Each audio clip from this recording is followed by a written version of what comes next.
ખેડાથી સમાચાર મહેમદાવાદ તાલુકામાં મગરોએ આતંક મચાવ્યો છે। 3 ગામમાં મગર દેખાતા ભયનો માહોલ। જીભાઈપુરા કચ્છઈ રોડ પર 12 ફૂટથી લાંબો મગર ઝડપાયો।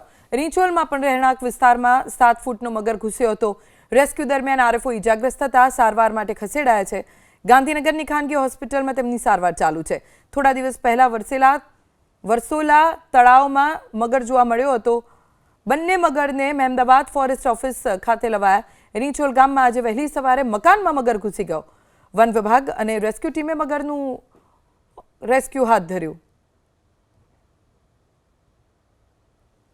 તો વડોદરા નેશનલ હાઈવેના સર્વિસ રોડ ઉપર મગર દેખાયો। કાર ચાલકે મગરનો વિડીયો બનાવીને વાયરલ કર્યો। વિશ્વામિત્રીના ઉપરવાસમાં પાણી આવતા મગરો હવે બહાર નીકળ્યા છે। થોડા સમય પહેલા મગરોનો એક વિડીયો પણ જોવા મળ્યો હતો। હવે હાઈવે સુધી મગર પહોંચી ગયા છે। વિશ્વામિત્રી નદીની નજીક આવેલા રસ્તા ઉપર વારંવાર મગર આવી જતા હોય છે। જ્યારે પણ વિશ્વામિત્રી નદીમાં પાણીનો પ્રવાહ વધે છે ત્યારે આવી રીતે મગરો રસ્તા ઉપર આવી જતા હોય છે। વડોદરા નેશનલ હાઈવેના સર્વિસ રોડ ઉપર મગર આવી જતા એક વાહન ચાલકે પોતાનું વાહન થોભાવ્યું અને વિડીયો શૂટ કરી વાયરલ કર્યો।